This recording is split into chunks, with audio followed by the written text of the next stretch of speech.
I thought I would share my experiences with Slip Doctor.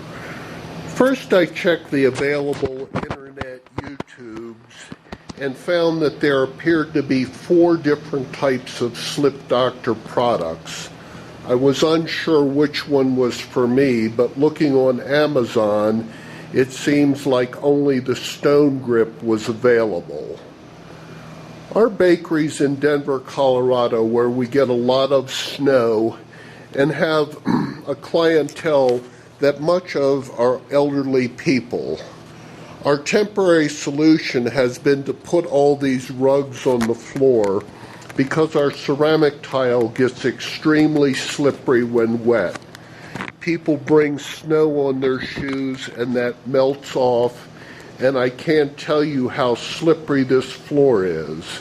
It was almost impossible to mop it.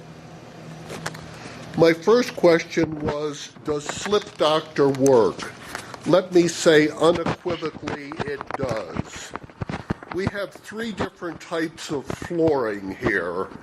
We have a polyaspartic floor back in the kitchen area, which works very well when it's wet, has a natural non-slip characteristic provided it's not covered with a soapy film.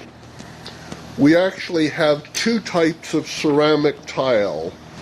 Our original portion here may be 30 years old, and when we opened up into the newer half, we got a newer 8x8 tile that doesn't match perfectly well in color. One of the instructions suggests that you use a test area to determine if it's compatible with your flooring. Well, I tried that in one corner, but didn't really wait for it to dry, so unless you're prepared to let it completely dry, the test is going to be rather meaningless. When I did apply it, we applied it to the kitchen area first, wondering how it would look and what changes would take place and how well it would perform. One of the most useful tips I found is rather than using a pre-prescribed amount of time to leave it on, to use your foot to see how it slips to determine the time. Our older floor here treated and became slip resistant much quicker than the newer tile over here. It is very difficult to perceive any optical difference. The first application, I came around from the behind the deli area up to around where the blue flower pot is, and you notice somewhat less of a sheen. It's slightly less glossy. Didn't notice any color discoloration. It's kind of hard to see photographically, but it basically etches the glass surface on the tile. After finding it works so well, we're now prepared to do the customer area here after I remove the mats.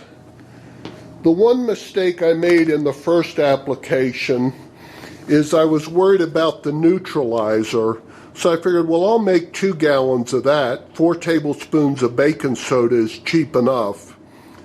And then doubled down the neutralizer and spent an inordinate amount of time making baking soda. When I received my product, it came in a plastic bag, and it's a good thing because the first bottle actually leaked in the bag. The air pressure's so low in Colorado, the bottles arrived pressurized.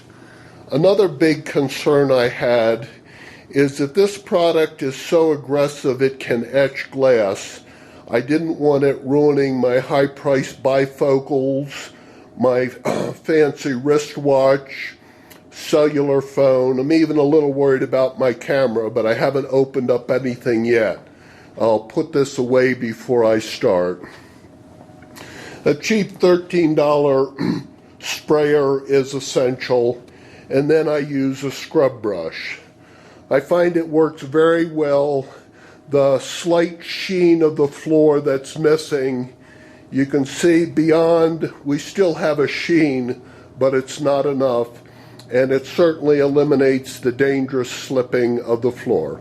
I hope that helps you and you have good luck and prevents someone from getting injured on your floor.